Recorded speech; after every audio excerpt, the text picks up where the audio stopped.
이런 고구마를 드시면 병든 혈관이 살아나고 암세포가 사라집니다. 고구마는 우리 몸에 좋은 성분이 많고 맛도 좋아 인기가 정말 많죠. 그렇지만 이렇게 몸에도 좋고 맛도 좋은 고구마도 잘못 알고 먹으면 우리 몸에 독이 될 수도 있어요. 몸에 좋은 고구마의 효능과 잘못 알고 먹어서 독이 될 수 있는 경우, 그리고 고구마와 함께 먹으면 좋은 음식, 반대로 함께 먹으면 안 좋은 음식도 알아보고, 추가로 우리가 많이 드시는 고구마의 종류 4가지, 그리고 겨울철 고구마 보관법까지, 고구마에 대한 모든 것을 한 번에 알아보는 시간을 가져보도록 하겠습니다.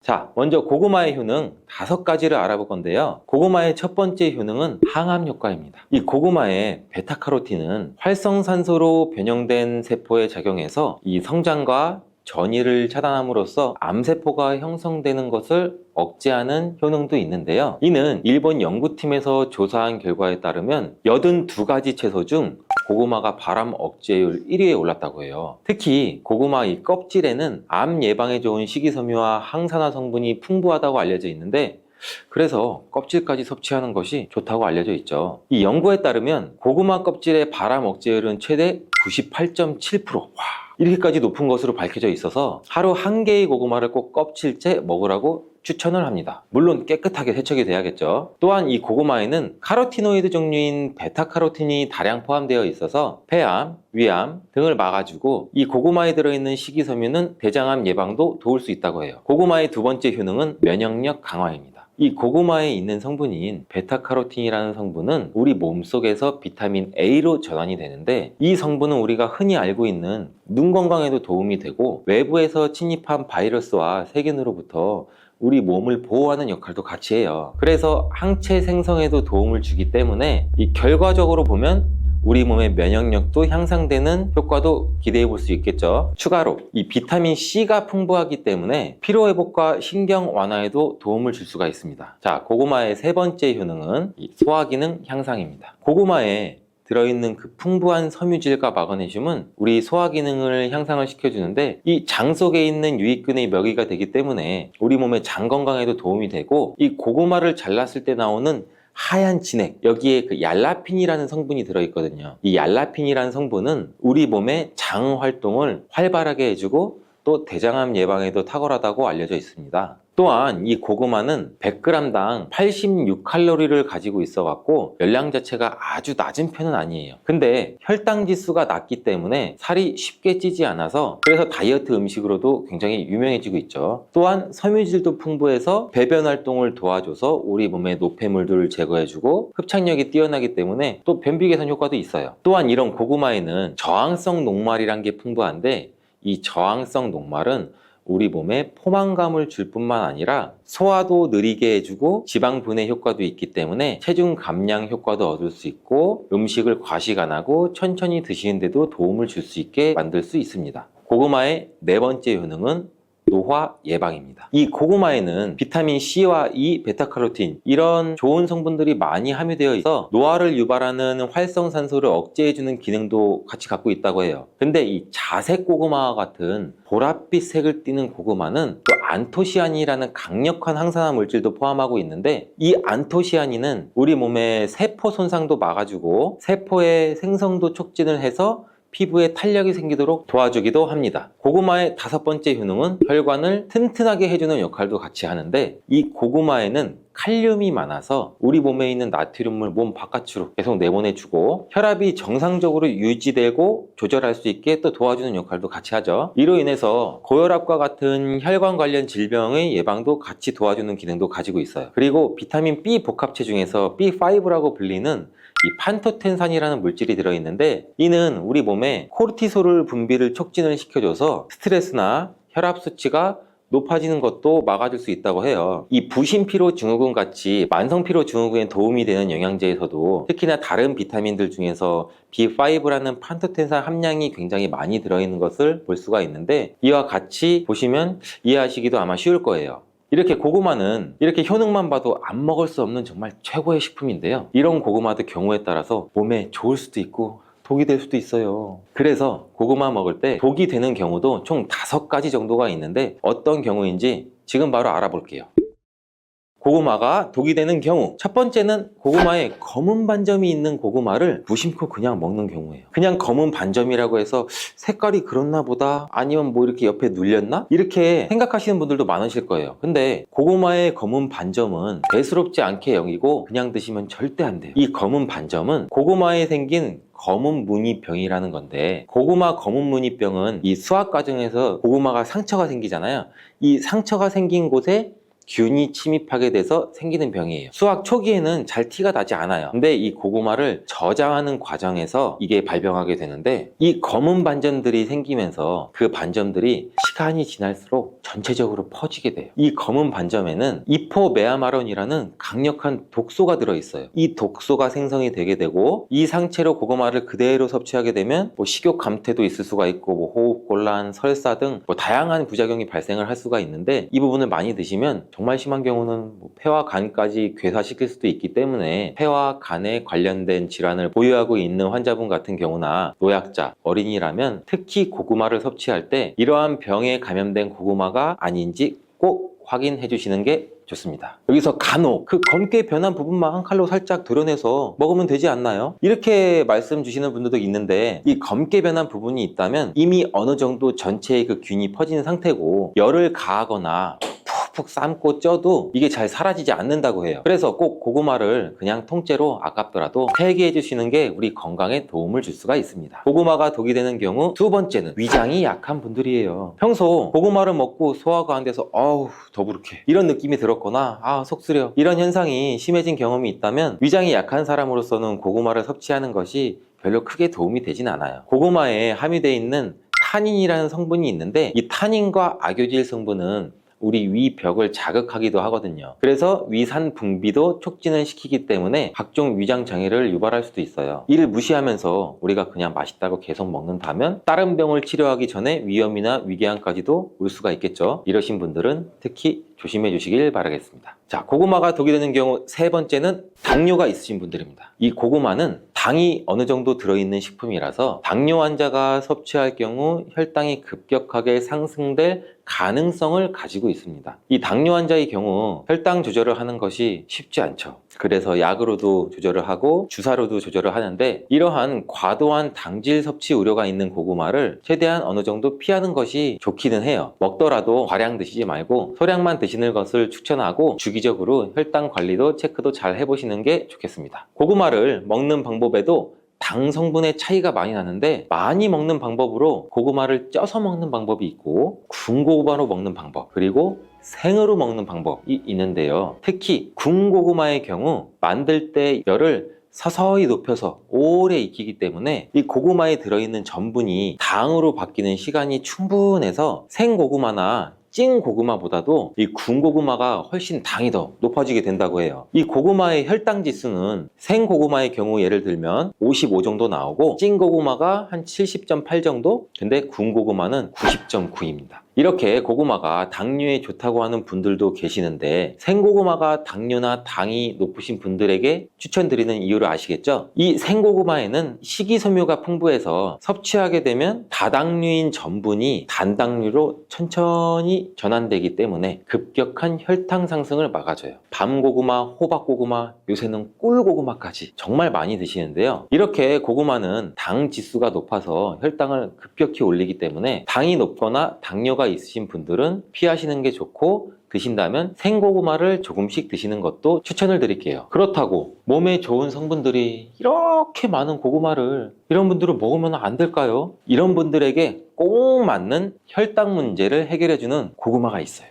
자, 이게 무엇이냐면 바로 자색 고구마예요. 아까도 간단히 말씀드렸지만 이 자색 고구마는 그 보랏빛을 띠는 안토시아닌이라는 성분이 굉장히 풍부해요. 이 안토시아닌 성분은 당뇨를 예방하는 식품으로도 굉장히 많이 알려져 있죠. 이 항산화 작용과 노화 방지 기능까지 가지고 있는 고구마인데, 이 자색 고구마는 일반 고구마에 비해서 3배 이상 많은 안토시아닌 함량을 가지고 있으니 꼭 드셔보시는 게 좋겠죠. 그리고 이러한 자색 고구마도 지금이 제철입니다. 이렇게 음식의 보랏빛을 띠게 만드는 성분이 이 안토시아닌인데, 이 안토시아닌은 흔히 우리가 굉장히 많이 알고 있는 베리류, 블루베리, 빌베리, 웰더베리 굉장히 많죠. 여기에도 굉장히 많이 함유되어 있고, 이런 베리류의 영양제 같은 건강기능식품 그 뒷면을 보시면은 총 안토시아닌 함량이라고 이렇게 기능성 성분 지표가 표시되어 있어요. 이 정도로 안토시아닌 자체가 굉장히 중요한 역할을 하는데, 이 안토시아닌이 함유된 영양제를 드실 때도 이 안토시아닌의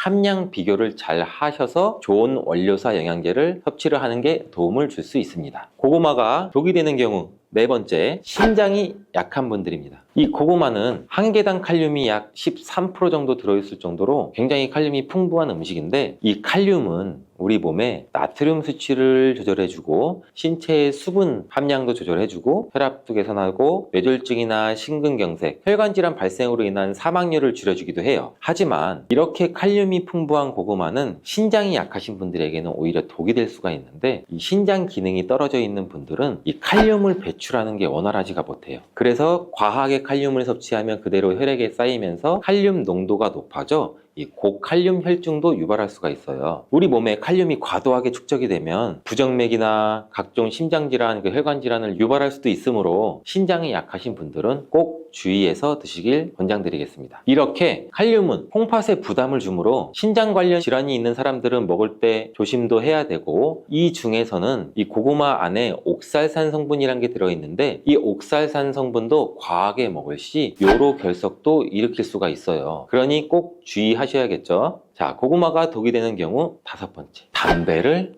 피우는 사람입니다.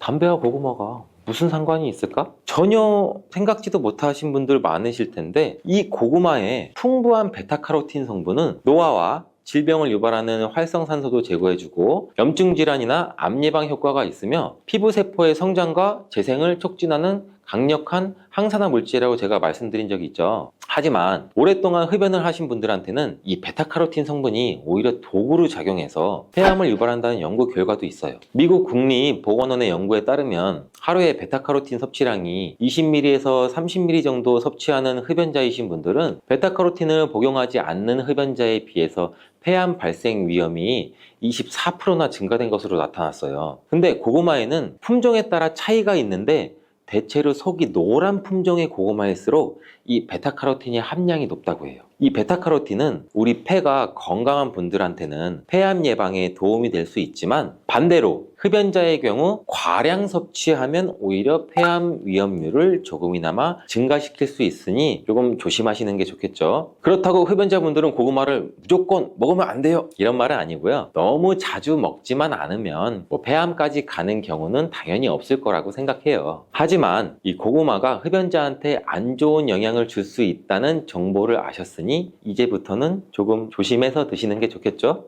고구마를 드실 때 다른 여러 가지 음식들과 같이 드시는 경우도 있는데, 지금부터는 고구마와 함께 먹었을 때 궁합이 잘 맞는 음식과 함께 먹으면 궁합이 안 맞는 음식을 알아볼게요.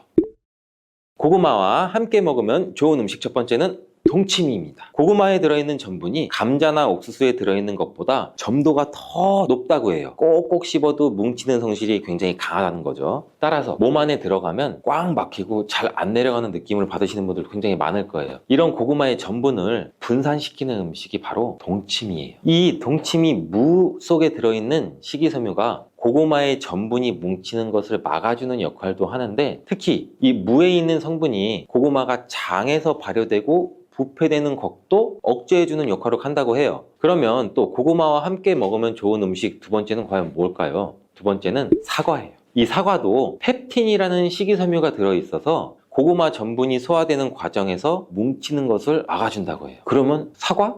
동치미밖에 없을까요? 고구마와 함께 먹으면 좋은 음식 세 번째는 뭘까요? 우유입니다. 이 우유에 들어있는 지방 성분도 고구마 전분이 서로 뭉치는 것을 막아주는 기능을 하는데, 이 우유에는 단백질과 칼슘도 들어있기 때문에 같이 먹으면 영양까지도 같이 도움을 받을 수 있습니다. 고구마와 함께 먹으면 좋은 음식이 있는 것처럼 함께 먹었을 때 궁합이 정말 안 좋은 음식도 있어요. 그 첫 번째, 소고기는 피해 주시는 게 좋아요. 한방에서는 고구마와 소고기를 상극인 식품으로 간주한다고 하는데, 왜 그럴까요? 영양분이 소화와 흡수되는 것을 서로 방해할 수 있기 때문이에요. 간혹 소고기를 고구마와 함께 굽거나 소갈비찜을 만들 때도 감자도 넣고 고구마도 넣잖아요. 근데 이 두 식품을 함께 먹으면 소화가 안 될 수 있으니 피하시는 게 좋습니다. 자, 고구마와 함께 먹으면 안 좋은 음식 두 번째는 땅콩입니다. 이 땅콩은 고지방과 고단백 식품 중 하나로 지방과 단백질이 굉장히 풍부한데, 여기에 고구마는 주로 탄수화물이 풍부한 거 아시죠? 이 두 음식을 함께 섭취하면 고단백과 고지방이 함께 소화돼서 소화가 잘 안 될 수가 있어요. 또한 이 두 음식을 함께 먹게 되면 과다한 칼로리를 섭취할 수가 있어서 체중 관리에 영향을 줄 수도 있죠. 그렇다면 요즘 자주 드시는 고구마는 어떤 종류가 있을까요? 첫 번째는 누구나 잘 아시는 호박고구마입니다. 생각만 해도 호박고구마 달달하니 맛있죠. 호박고구마는 표면이 부드럽고 주황빛을 띠고 고구마 중에서도 단맛이 일품이죠. 호박고구마는 많은 사람들이 좋아하는 고구마 중에 하나고, 구워 먹거나 찐 고구마로 즐기거나 샐러드, 스무디, 베이킹 다양한 요리에 사용할 수도 있어요. 자, 두 번째는 여성분들이 또 특히 좋아하시는 밤고구마입니다. 이 밤고구마, 노란색 또는 붉은색의 표면을 가지고 다양한 크기도 있죠. 근데 이 밤고구마는 다른 고구마에 비해서 당도가 상대적으로 낮고 청량감도 살짝 있는 것이 특징이고, 구워 먹으면 밤과 비슷한 질감이나 식감도 있는 고구마를 말하는 거죠. 자, 세 번째, 꿀고구마. 이 꿀고구마라고 불리는 베니하루카라는 품종이에요. 잘 모르시는 분들도 있으실 텐데, 이 베니하루카라는 품종은 이 호박고구마와 밤고구마를 교배시켜서 만든 새로운 품종의 고구마예요. 여기에는 밤고구마의 맛있는 밥맛과 호박고구마의 부드러운 감촉, 이걸 둘 다 가지고 있는 고구마라고 보시면 됩니다. 이 꿀고구마는 해남 지역에서 특히 재배를 많이 하고 있습니다. 자, 그럼 네 번째는 뭘까요? 다 나온 것 같은데 뭐지? 자, 네 번째는 자색 고구마입니다. 제가 여러 번 힌트를 드렸죠. 이 자색 고구마는 아까도 말씀드렸듯이 보라색 발색 물질인 안토시아닌을 함유하고 있는 것으로 굉장히 유명해요. 간단히 다시 말씀드리면, 이는 강력한 항산화 성분으로서 우리 건강에 굉장히 많은 이점이 있는 고구마인데, 일반적으로 껍질이 보라색을 띠고 속살도 보라색을 띠는 게 자색 고구마의 특징인데, 이 고구마는 인기도 굉장히 많죠. 그리고 수확 시기도 늦가을로 정해져 있어서 박스채로 사서 보관하시면서 드시는 분들이 또 굉장히 많죠. 그때밖에 수확을 못하니까. 근데 보관하실 때 우리가 몇 가지만 주의하시면 정말 맛 좋고 건강한 고구마를 드실 수가 있습니다. 고구마를 보관하는 법 지금부터 알아볼게요. 자, 고구마를 받으면 먼저 상처난 고구마가 있는지 잘 확인해 주세요. 이 고구마는 껍질이 얇아서 상처가 나기도 쉽고, 상처가 나면은 그 상처 속으로 균이 감염될 수도 있고 썩고 곰팡이가 나기 쉬워요. 따라서 옆에 있는 고구마까지 같이 영향을 미쳐요. 고구마들은 사교성이 굉장히 좋은가 봐요. 그래서 상처난 고구마를 먼저 골라내서 자르고 드시거나, 먼저 골라내서 상처가 안 난 고구마를 따로 보관해 주세요. 그리고 고구마 겉 건조 상태에 따라서 이틀에서 일주일 정도 신문지가 같은 것을 깔고 그늘에서 천천히 말려주세요. 그 이유는 고구마는 겉에 수분을 많이 포함하고 있기 때문에 바로 보관하게 되면 쉽게 썩어요. 그래서 말리는 이유가 또 고구마의 전분이 당분으로 변환되도록 숙성을 시키는 과정이기도 해요. 또 한 가지 주의점은, 고구마는 수분에 굉장히 예민한 뿌리 채소예요. 그래서 습기가 차지 않도록 종이박스에 구멍을 슝슝슝슝 내주고 통풍이 잘 되도록 해주시고, 이 흙도 빠져나가지 않게 보관하기 쉽게 상자 바닥에 신문지 같은 거를 깔아주세요. 그리고 햇빛이나 직사광선이 바로 비치지 않는 곳에도 놓아줘야 되는데, 이 고구마가 햇볕에 직접적으로 닿으면 이 온도 변화에 의해서 고구마가 또 상할 수 있어요. 그리고 아까도 말씀드렸듯이 고구마는 온도와 수분에 굉장히 예민해서 환경도 변하면 고구마의 맛도 변하게 되거든요. 그리고 또 옮기면서 상처가 나서 쉽게 썩기도 쉬워지고요. 그리고 고구마의 보관 적절한 온도는 한 13도에서 16도 정도 되는 곳인데, 우리가 흔히 한번 찾아보면 아파트의 신발장이나 베란다 같은 곳, 이런 공간이 되겠죠. 자, 이제 고구마의 보관법도 잘 알아봤으니 이제 맛있는 고구마를 잘 보관해서 겨울철에 호호 불면서 따뜻하게 똑똑하게 먹을 준비가 되셨죠? 신장 기능이 약하신 분들은 칼륨을 과다하게 섭취가 될 때는 문제가 될 수가 있어요. 칼륨이 신장에 부담을 줘서 부종이나 혈압 상승 등의 문제가 발생할 수 있기 때문인데, 특히 소화 기능이 약한 분들, 위장이 약한 분들, 위장에 민감하신 분들은 껍질이 소화되지 않거나 불편감을 느낄 수가 있는데, 단호박의 효능 100%로 섭취하는 방법 지금 바로 소개해 드릴게요. 첫 번째는 침침한 눈이 밝아지고 뱃살이 쏙 빠지려면 단호박을 이렇게 드셔야 됩니다.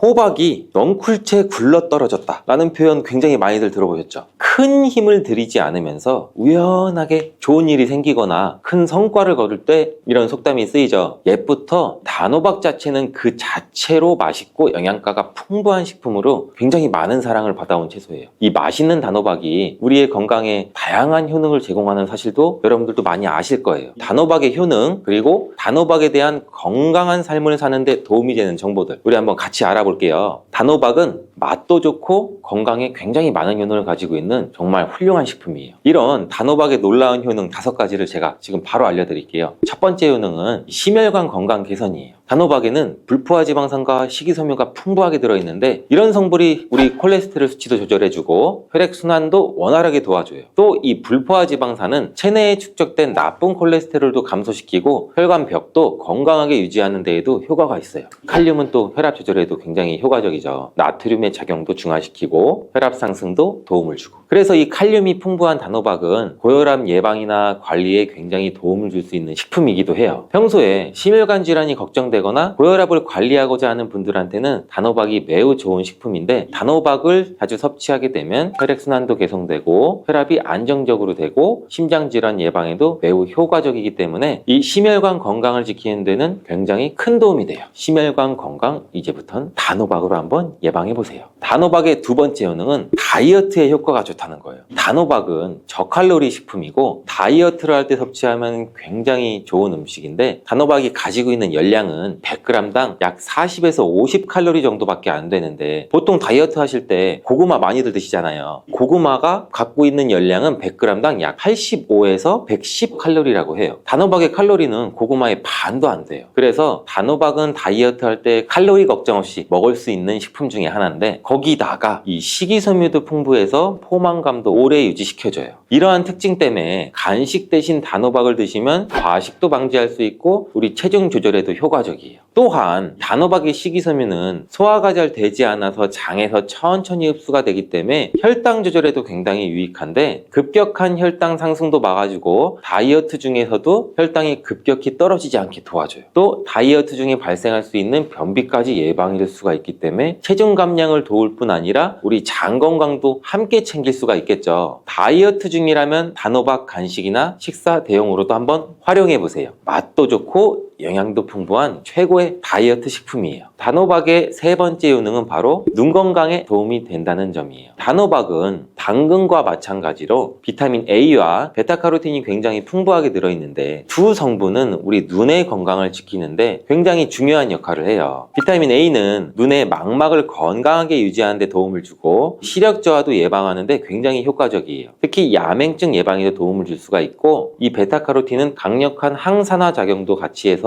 우리 눈의 피로도 덜어져요. 눈의 노화를 늦추는데도 도움을 줄 수가 있겠죠. 혹시 하루 종일 스마트폰을 보고 모니터를 많이 보고 계시지 않으세요? 화면을 계속 들여다보는 현대인들한테는 단호박에 들어있는 비타민 A, 특히 중요한 영양소라고 할 수 있는데, 눈이 피로하거나 건조감을 느끼시는 분들한테는 단호박은 자연적인 해결책이 또 될 수가 있어요. 단호박을 섭취하면 눈 건강도 지키고 나이가 들면서 생길 수 있는 시력 저하나 노화 방지에도 도움을 줄 수 있는 식품이에요. 단호박은 정말 건강에 많은 이점이 있는 식품이죠. 단호박의 놀라운 효능 네 번째는 면역력 강화죠. 단호박에는 비타민 C와 아연이 풍부하게 들어있죠. 비타민 C는 면역세포를 활성화시켜서 감염 예방에 큰 도움을 주고, 아연은 또 백혈구의 생성도 돕고 체내에서 염증 반응도 조절하고, 단호박은 면역력도 길러주는 성분도 들어있다. 이렇게 알고 계시면 되는데, 겨울이나 특히 환절기, 감기나 독감 예방을 위해서도 면역력 증가도 원하시면 단호박을 또 꾸준히 섭취하는 게 굉장히 좋은 식습관이 되겠죠. 또 자주 피로감을 느끼거나 감기나 이런 데 쉽게 노출되시는 분, 단호박이 아주 좋은 식품이라는 거 알고 계시면 분명 도움이 되실 거예요. 단호박의 5번째 효능은 부종과 붓기를 개선하는 데 도움을 주는 거예요. 붓기에 호박이 좋다는 거 모르시는 분들 없을 거예요. 우리가 수술이나 시술을 받고 얼굴이 부을 때 약국만 가더라도 단호박즙 하시는 것도 많이 보셨을 거예요. 단호박에는 칼륨이 풍부하다고 말씀드렸는데 이 칼륨은 우리 몸에 있는 나트륨과 균형을 맞추고 몸 안에 불필요한 수분을 배출하는 역할을 해요. 그래서 부종도 완화하고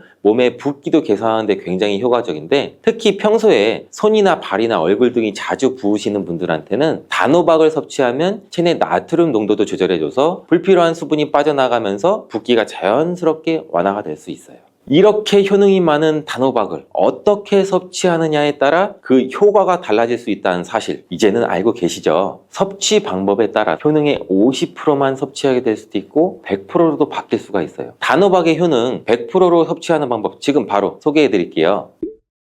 첫 번째는 껍질까지 섭취하는 거예요. 단호박의 껍질은 과육과 견줘봐도 손색 없을 정도의 많은 영양소를 포함하고 있어요. 단호박의 껍질에는 대부분 폴리페놀이라는 게 함유되어 있고 드실 때는 꼭 껍질까지 함께 드시는 게 굉장히 중요한데, 단호박 껍질에는 단호박 속 알맹이에는 없는 페놀산이 들어있어요. 페놀산은 우리 노화도 방지해주고 혈액순환도 도와줘서 심혈관 질환 예방에도 굉장히 효과적이에요. 또 이 껍질에는 비타민 A랑 C 이러한 항산화 물질들이 포함되어 있어서 피부 건강과 면역력 강화에도 굉장히 효과적이에요. 그래서 단호박을 섭취할 때는 꼭 껍질까지 함께 드시는 게 좋은데, 물론 껍질을 드실 때는 꼭 깨끗하게 세척을 하고 농약이나 불순물 같은 게 묻어있지 않은지 잘 확인하고 드시는 게 중요하겠죠. 그리고 껍질이 두껍고 질기게 느끼신다면 부드럽게 찌거나 껍질째 구워서 섭취하면 훨씬 더 편안하게 드실 수가 있어요. 단호박은 버릴 게 하나도 없는 채소인데 호박잎도 몸에 굉장히 유익하다는 거 혹시 알고 계시나요? 호박잎은 비타민 A랑 C랑 칼슘, 철분이 풍부해서 뼈 건강에도 도움이 되고 항산화 성분도 많고 우리 몸에 염증도 들여주고 소화 기능을 돕는 데도 굉장히 효과적이에요. 특히 피로 회복에도 좋고 우리 몸에 독소를 배출하는 데도 도움을 줄 수가 있는데, 호박잎은 찜이나 국, 볶음 등으로 다양하게 요리해서 섭취할 수가 있고, 호박잎을 섭취하는 것도 단호박을 더 효과적으로 활용하는 좋은 방법이니 버리지 말고 꼭 같이 요리해서 드셔보세요. 단호박을 드실 때 호박씨 빼놓을 수 없죠. 호박씨가 수면내에 도움을 준다는 거 혹시 들어보셨어요? 호박씨에는 트립토판이라는 성분이 들어있어서 이 성분은 수면 개선에 큰 도움을 줄 수 있는 성분이에요. 트립토판이라는 성분은 우리 수면 리듬을 조절해주는 세로토닌과 멜라토닌으로 변환이 되는데, 불면증이나 수면의 질이 낮은 분들한테는 호박씨는 정말 유용한 식품이에요. 이 호박씨에는 또 단백질과 건강한 지방이 풍부해서 혈당 조절에도 도움을 줄 수가 있는데, 혈당이 급격히 오르거나 내리는 것도 막아주고 당뇨병 예방에도 굉장히 효과적이에요. 그래서 호박씨는 다이어트에도 매우 좋고 식사 후 간식으로 섭취하면 또 포만감도 오래 유지시킬 수가 있겠죠. 여담으로 우리 왜 다른 사람 단점을 뒤에서 막 얘기하는 거 보고 뒷담화 한다고 하잖아요. 근데 비속어로 호박씨 깐다 이러잖아요. 과연 어떤 것 때문에 이런 이야기가 나왔을까요? 저도 궁금해요.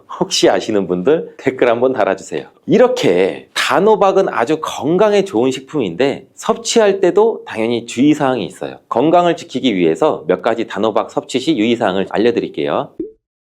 첫 번째는 껍질 섭취할 때 소화 불량을 일으킬 수가 있어요. 단호박의 껍질은 건강에 많은 효능이 있는데 소화가 어려운 경우도 있을 수가 있어요. 특히 소화 기능이 약한 분들, 위장이 약한 분들, 위장에 민감하신 분들은 껍질이 소화되지 않거나 불편감을 느낄 수가 있는데, 이러하신 분들은 단호박 껍질을 제거하고 속만 섭취하는 게 굉장히 좋아요. 아니면 껍질을 드실 때는 반드시 부드럽게 조리해서 소화 불량이나 복부 팽만감을 최대한 피하게 드시는 게 좋고요. 두 번째 유의사항은 알레르기 반응이에요. 단호박도 일반적으로 알레르기 반응을 일으키는 경우는 드물지만 일부 사람들은 또 호박에 알레르기가 있을 수가 있어요. 특히 호박이나 이 호박씨에 민감하신 분들은 섭취 후 발진이나 가려움증을 경험할 수가 있는데, 이러한 증상이 나타나시면 단호박 섭취를 바로 중단하시고 알레르기 전문의와 상담하는 것이 좋습니다. 알레르기 반응은 개개인마다 다르기 때문에 소량으로 섭취해서 반응을 확인해 보시고 본인 스스로가 챙기는 점 잊지 마세요. 단호박 섭취할 때 주의해야 할 사항 3번째 번째는 신장 질환이 있으신 사람도 섭취에 주의해야 돼요. 단호박은 아까 칼륨이 풍부한 식품이라고 말씀드렸잖아요. 신장 기능이 약하신 분들은 칼륨을 과다하게 섭취가 될 때는 문제가 될 수가 있어요. 칼륨이 신장에 부담을 줘서 부종이나 혈압 상승 등의 문제가 발생할 수 있기 때문인데, 신장 질환이 있으신 사람은 칼륨 섭취를 조절해야 되므로 단호박을 섭취하기 전에는 반드시 의사와 상담하시는 것이 중요한 부분 중에 하나예요. 신장에 문제가 있으신 분들은 단호박 섭취 시 본인에게 맞는 양도 적절히 섭취해서 적당히 드시는 게 굉장히 중요합니다. 단호박 섭취 시 주의사항 네 번째는 다이어트 시 과잉 섭취예요. 단호박은 다이어트에 굉장히 좋은 식품이라고 말씀드렸잖아요. 근데 다이어트에 도움이 되는 단호박도 조리 방법에 따라서 칼로리가 달라질 수가 있어요. 예를 들어 단호박을 버터나 크림이나 고칼로리 재료와 함께 조리하게 되면 그만큼 칼로리가 높아져서 다이어트에 좋지 않을 수가 있겠죠. 다이어트를 하시는 분들은 단호박을 찌거나 구운 방법으로 조리해서 고칼로리 재료를 피하는 것이 건강하고 성공적인 다이어트를 위해서 꼭 필요합니다. 또한 단호박에 포함된 당분은 비교적 낮지만 당뇨가 있으신 사람도 과도하게 섭취하지 않도록 주의해야 돼요. 마찬가지로 다이어트 중에도 혈당의 급격한 상승을 막기 위해서 적정량 섭취하는 것이 중요한 포인트예요.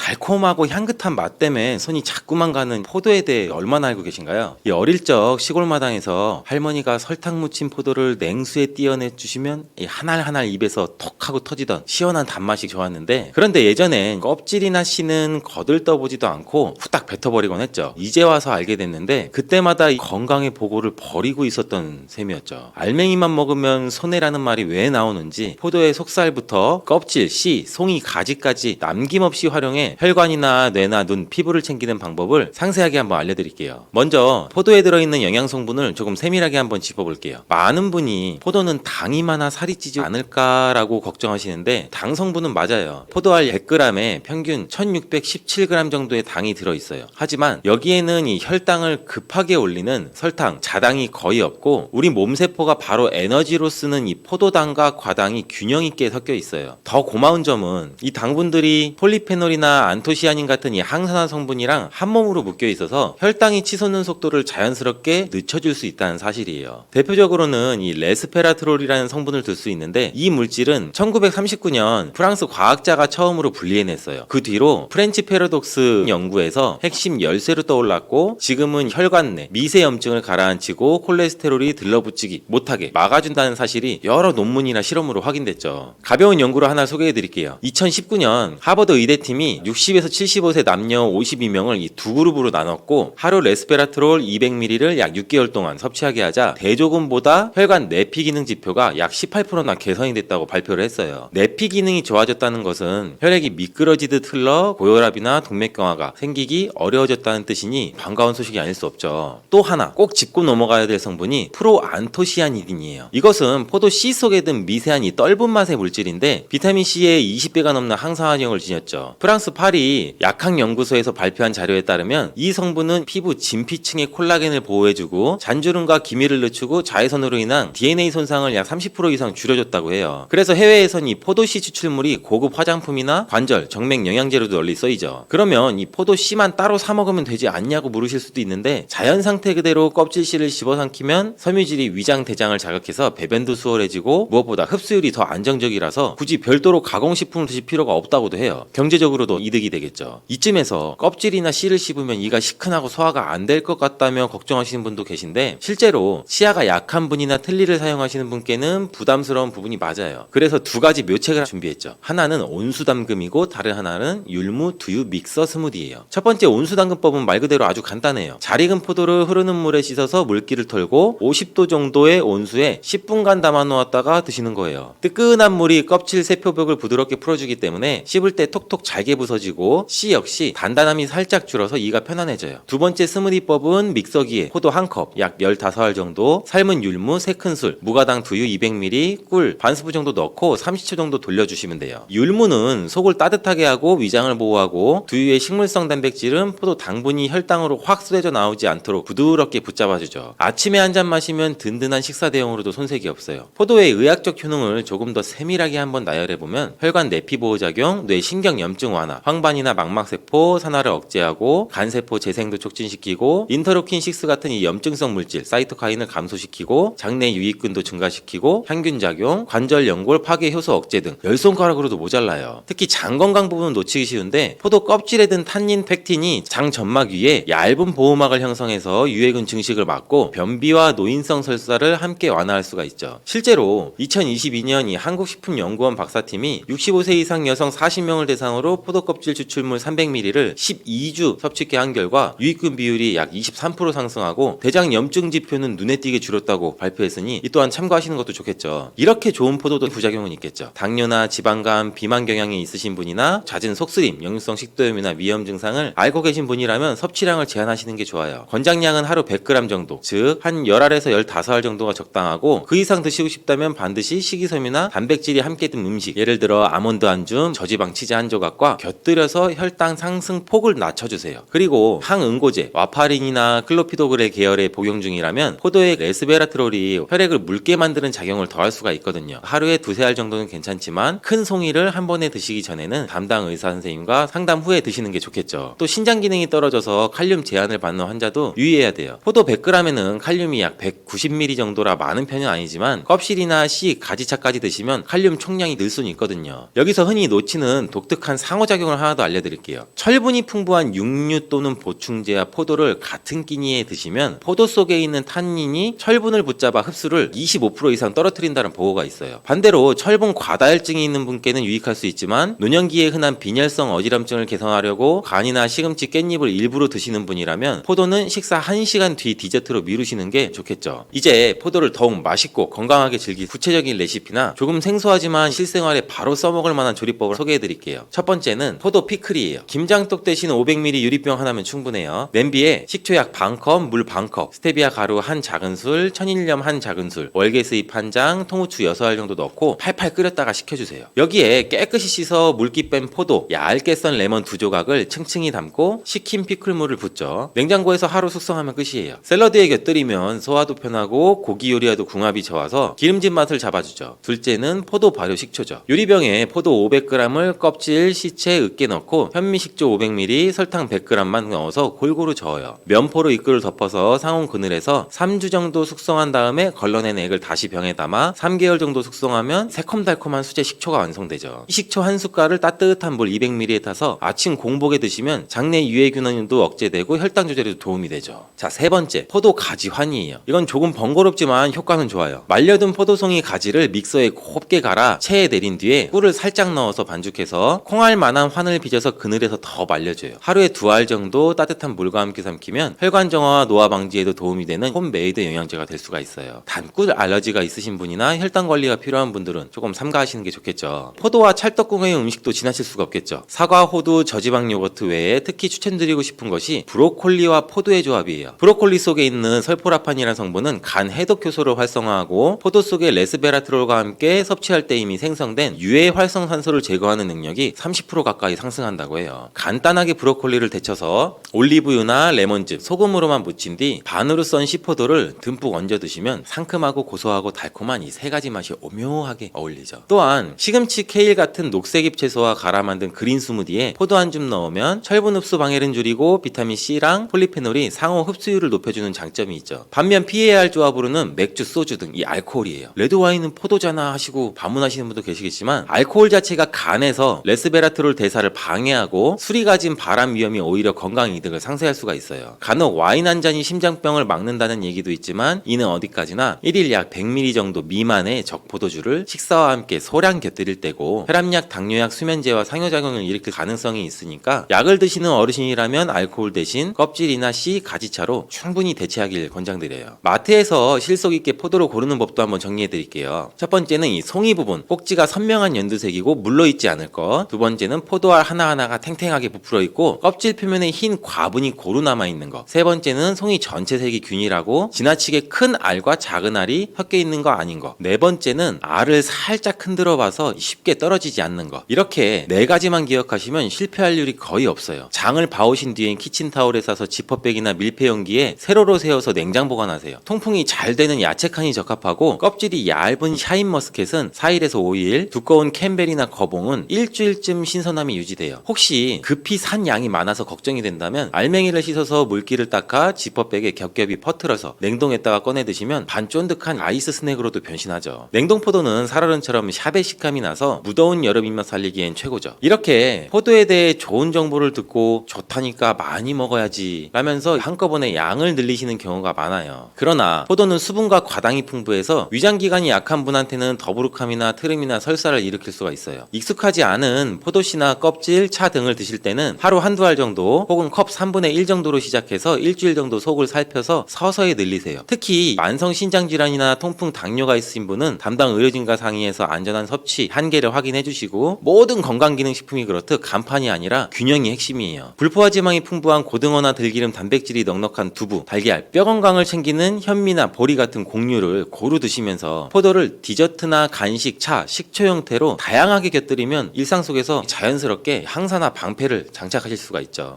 토마토가 빨갛게 익으면 의사 얼굴이 파래진다는 서양 속담처럼 이 작은 붉은 열매는 우리 몸의 구석구석을 돌보는 자연의 비상약 꾸러미입니다. 토마토 한 개로 혈관, 뇌, 뼈, 피부, 소화기관 그리고 전립선까지 어떻게 다독여주는지, 또 드실 때 무엇을 조심해야 하고 어떤 음식과 짝지어야 이 약효가 배가 되는지, 그리고 온전히 익혀서 맛있게 보관하려면 어떤 요령을 지켜야 하는지 토마토에 대한 모든 것을 알려드릴게요. 먼저 토마토가 몸속에서 벌이는 5가지의 대표적인 대공사부터 한번 살펴볼게요. 첫 번째는 혈관 청소입니다. 붉은 색소인 라이코펜이 콜레스테롤 찌꺼기가 달라붙어서 눌러붙는 과정을 차단해서 혈관 안쪽을 매끈하게 만들어줍니다. 핀란드 동부에서 1258명을 약 12년 정도 추적 연구를 했었는데 혈중의 라이코펜 농도가 높은 군이 낮은 군보다 허혈성 뇌졸중 위험이 약 55% 정도 감소했었다는 것을 보여줬었고요. 두 번째는 심장을 지켜주는데요. 이 라이코펜은 LDL 콜레스테롤이 산화가 돼서 끈적하게 변하는 것을 막아주고 또 혈전을 용해하는 산화질소의 생성을 도와줍니다. 일본 게이오대에서 남성 44명의 임상실험을 했었을 때 하루 라이코펜 30mg 정도를 섭취해서 약 12주 후 정자의 운동성이 40% 증가해 슈퍼정자라는 별칭이 붙었지만 같은 작용이 심장의 혈류 개선에도 그대로 적용이 됩니다. 그리고 세 번째로는 우리 뇌와 눈을 살펴주는데요. 라이코펜, 베타카로틴이 뇌 신경세포를 공격하는 활성산소를 잡아서 기억력과 집중력 저하를 늦춰주고 또 시신경 주변에 모세혈관이 노화로 굳는 것을 막아서 황반 변성의 위험을 낮춰줍니다. 네덜란드의 NIA 연구소에서는 65세 이상 540명에게 약 4년간 토마토와 시금치, 당근을 자주 먹게 해봤더니 인지기능 저하의 속도가 약 47% 정도 늦춰졌다고 보고를 했었습니다. 그리고 네 번째 효과는 뼈와 근육을 돕는 건데요. 비타민 K가 칼슘을 뼈 단백과 결합하게 해서 골밀도를 높여주고 또 라이코펜이 파골세포의 활동을 저지해서 노년성으로 오는 골다공증 속도를 늦춰줄 수가 있습니다. 스페인 발렌시아 대학교의 폐경 여성을 대상으로 한 연구에서 방울토마토 150g을 약 3개월간 섭취했을 때 골 흡수 지표가 24% 감소했었습니다. 그리고 다섯 번째는 장과 피부를 보호하는 건데요. 토마토 과육의 이 식이섬유와 유기산이 장내의 유익균의 먹이가 돼서 변비를 해소하고 또 비타민 C와 E가 피부 콜라겐 분해를 억제해서 주름과 기미를 옅게 만들어줍니다. 영국의 노팅엄대에서 60명을 대상으로 약 12주간 토마토 페이스트 55g 정도를 섭취했던 군이 있었는데 자외선에 의한 피부 홍반이 약 33% 감소한 걸로 나왔습니다. 하지만 반드시 빨갛게 다 익혀서라는 단서를 빼먹으면 약 대신에 독이 될 수가 있습니다. 덜 익은 초록색 토마토의 껍질이나 씨앗 부위에는 솔라닌이라는 알칼로이드 독소가 있습니다.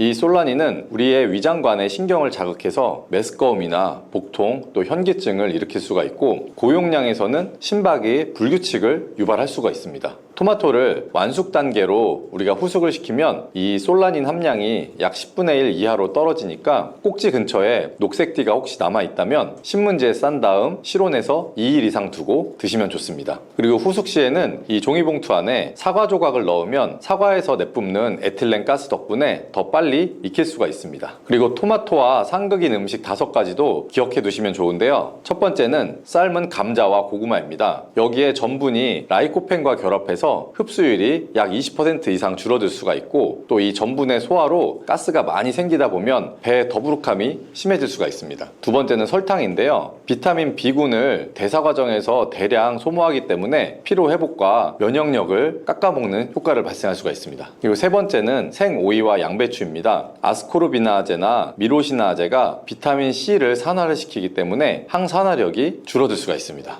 네 번째는 진한 간장, 베이컨, 그리고 훈제 햄인데요. 이 음식들 안에 들어있는 나트륨이 칼륨의 혈압 강화 효과를 상쇄하고, 또 햄 속에 있는 아질산염이 라이코펜과 반응해서 발암성의 N니트로소 화합물 생성을 돕기 때문입니다. 그리고 다섯 번째는 기름진 삼겹살의 대량 섭취인데요. 포화지방이 위에 배출 시간을 지연시키기 때문에 산성의 토마토즙이 식도로 역류하면서 속쓰림을 악화시킬 수가 있습니다. 자, 그렇다면 반대로 궁합이 잘 맞아서 약효를 2~3배 정도 키울 수 있는 조합 6가지를 소개해 드릴게요. 첫 번째는 올리브유입니다. 올리브유 안에는 불포화지방이 많이 들어있죠. 이 불포화지방이 라이코펜을 씻어내듯이 녹여서 장의 세포막을 통과시키고, 그 올리브유 안에 있는 폴리페놀이 추가로 항염 효과를 낼 수가 있습니다. 두 번째는 두부와 달걀인데요. 이 안에 들어있는 단백질과 레시틴이 지용성인 라이코펜을 미세한 입자로 감싸서 혈액의 운반을 도와주고, 또 두부에 있는 이소플라본이 라이코펜과 함께 전립선과 유방세포의 자멸을 촉진할 수가 있습니다. 세 번째는 양파와 마늘인데요. 퀘르세틴 그리고 마늘 속의 알리신이 라이코펜과 함께 콜레스테롤의 산화를 억제해서 심근경색의 위험을 크게 낮출 수가 있습니다.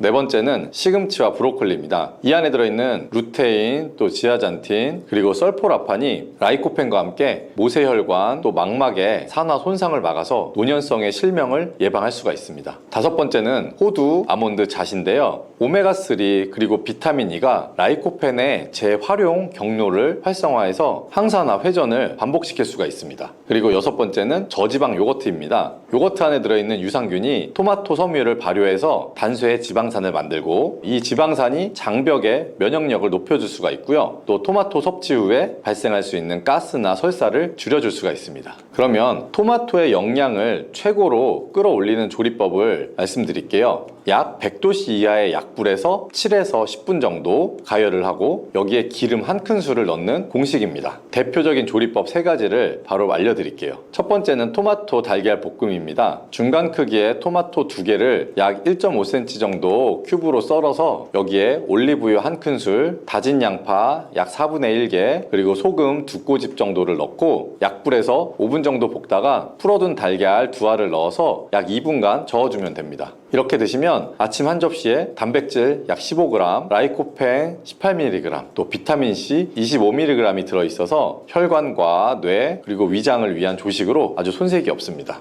두 번째는 토마토 두부 조림인데요. 구운 두부 150g을 팬에 담고 토마토 3개를 굵직하게 썰은 다음에 여기에 들기름 2분의 1큰술, 또 국간장도 2분의 1큰술, 그리고 물 50ml를 넣고 뚜껑을 덮은 다음 8분 정도를 조립니다. 이때 들기름은 조리 마지막 1분 정도에 두르시는 것이 좋고요. 이렇게 하면 들깨의 오메가3와 토마토의 라이코펜이 결합해서 관절염과 또 치매 예방에 시너지 효과를 낼 수가 있습니다. 세 번째는 토마토 양파 수프입니다. 잘 익은 토마토 4개를 십자로 칼집을 내서 90도씨 물에 약 30초 정도 데친 뒤에 껍질째로 큼직하게 썰어두고 올리브유 1큰술에 슬라이스 양파 1개를 투명해질 때까지 볶다가 토마토, 물 약 400ml, 그리고 월계수잎 1장을 넣고 중약불 정도로 10분만 끓입니다. 여기에 소금이나 후추로만 간을 하시면 밤참으로 드셔도 속이 편안하고, 또 냉장 보관 후에 다음날 차갑게 마시면 여름 더위 해소용으로도 아주 좋습니다. 자, 그리고 토마토를 생즙이나 주스로 드실 때는 2가지를 지키시는 것이 좋은데요. 첫 번째는 착즙한 후 약 30분 이내에 드셔야 공기에 닿아서 비타민C가 파괴되지 않고요. 두 번째는 드시는 양을 약 200ml 이하로 나눠서 마시고 빨대를 사용하거나 또는 1:1로 물로 희석해서 치아의 산 부식을 방지하시면 좋습니다. 과당의 대량 섭취는 혈당 스파이크를 일으킬 수가 있기 때문에 주스 1컵이면 충분합니다. 그리고 토마토는 보관 요령도 매우 중요한데요. 완숙의 토마토는 약 12에서 18도씨 서늘한 그늘이 가장 보관하기가 좋습니다. 우리나라 여름에는 실온의 온도가 약 26도를 넘기 때문에 신문지에 싸거나 달걀판 형태의 종이 받침 위에다가 꼭지를 아래로 향하게 해서 놓고 통풍을 확보하시면 좋고요. 약간의 푸른기가 남아있는 토마토는 종이봉투에 사과 조각과 함께 넣으면 약 48시간 내에 균일하게 숙성시킬 수가 있습니다. 그리고 이미 잘라둔 토마토는 이 자른 면이 공기에 마르지 않도록 올리브유를 살짝 바르고 랩으로 밀봉한 후 냉장 야채칸에 두면 약 48시간까지 맛이 그대로 유지가 됩니다. 만약 장기 보관하고 싶으시다면 첫 번째로는 슬라이스로 냉동을 하시거나 두 번째는 소금이나 허브 없이 순수한 토마토만 약 30분 정도 끓여서 농축한 홈메이드 파사타로 냉동을 하시거나 또 세 번째로는 반건조 토마토 올리브유 절임, 이 세 가지가 활용도가 가장 높습니다. 슬라이스 냉동은 볶음밥이나 찌개용, 파스타나 토마토 수프의 베이스로 쓰시면 좋고, 반건조한 절임은 샌드위치나 샐러드 토핑으로 아주 훌륭합니다. 하루에 적정 섭취량을 구체적으로 잡아드리면 정상을 유지하는 건강인은 중간 크기의 토마토 2알 정도면 충분하고요. 고혈압이나 이상 지질 혈증을 관리 중인 분이시라면 라이코펜이 약 20mg 이상이 필요한데요. 완숙 토마토 2알을 올리브유와 함께 가볍게 익혀서 드시면 목표 수치를 넘길 수가 있습니다. 그리고 당뇨가 있어서 혈당 관리가 필요하다면 껍질째 으깨서 나온 냉 토마토 수프 한 컵을 식후에 드시면 식이섬유나 이 유기산 덕분에 혈당 상승이 완만해질 수가 있습니다. 그리고 혹시 만성 신부전으로 인해 투석을 하는 환자분 같은 경우에는 식단 지침을 고려해서 완숙의 방울토마토 약 4알 정도로 조절하시면 좋고요. 섭취 전에 60도씨 물에 1분간 데쳐서 칼륨의 용출을 추가로 확보하면 더 안전합니다. 실생활에서 토마토를 또 건강하게 드실 수 있는 방법도 하나 알려드릴게요. 아침 7시 양치한 후 토마토 달걀볶음 한 접시와 현미밥 반 공기로 속이 편안한 고단백 식사를 한번 해보세요. 낮 12시에는 반찬으로 토마토 양파 무침을 하면 좋은데요. 방울토마토 10알 정도를 반으로 자르고 여기에 양파 3분의 1개를 얇게 채로 썰어서 끓는 물에 10초 정도 데쳐서 매운맛을 좀 빼시고요. 올리브유 하나 작은술, 또 식초 2분의 1 정도의 작은술, 그리고 꿀 몇 방울, 또 소금 한 꼬집 정도를 버무리시면 자극 없이 아주 상큼하게 드실 수 있습니다. 그리고 오후 3시 덥고 지칠 때는 냉 토마토 스프 작은 컵 약 100ml 정도를 얼음 한 조각을 넣어서 마시면 사이다보다 속이 시원해집니다. 그리고 저녁 6시에는 저염된 두부와 또 시금치, 그리고 토마토 스튜 한 그릇이면 단백질, 칼슘, 라이코펜, 그리고 루테인까지 안전하게 챙길 수가 있습니다. 만약 고기 반찬이 당길 때는 돼지고기 대신 오징어 60g을 데쳐 넣어도 소화가 부드럽게 잘 될 수 있고요. 밤 9시 이후에는 산성 음식에 피로감이 나타날 수 있기 때문에 토마토는 하루에 여기 정도까지만 드시고요. 대신 견과류 한 줌으로 마무리하면 오메가3가 라이코펜의 재활용을 도와주면서 숙면을 준비해 줄 수 있습니다. 그리고 혹시 토마토 껍질과 씨를 싫어하시는 분이라면 전기 밥솥을 활용해 보시면 좋은데요. 깨끗이 씻어서 취사 버튼을 눌러서 약 10분만 찌시면 껍질이 살짝 갈라져서 손으로도 쏙 벗겨지고 또 씨 주변의 젤리층이 부드럽게 흐물흐물해지면서 식감에 대한 거부감이 확 줄어듭니다. 이때 생기는 토마토 물은 구연산 칼륨이 녹아있기 때문에 우리 두피의 세척이나 혹은 주방 설거지 헹군물로 쓰시면 아주 산뜻하고 또 화분에 물 주기에도 좋으니 버리지 말고 꼭 사용하시기 바랍니다. 자, 이렇게 토마토는 익히는 것, 또 함께 먹는 음식과의 궁합, 그리고 보관하는 방법, 그리고 먹는 양을 잘 지키시면 약이 될 수가 있습니다. 잘 익은 토마토 2알을 기름과 함께 익혀 먹는 습관, 그리고 설탕 대신 올리브유와 견과류를 곁들이는 작은 실천만으로도 혈압, 혈당, 뇌 건강, 그리고 피부 탄력이 서서히 좋아지는 변화를 체감하실 수가 있습니다.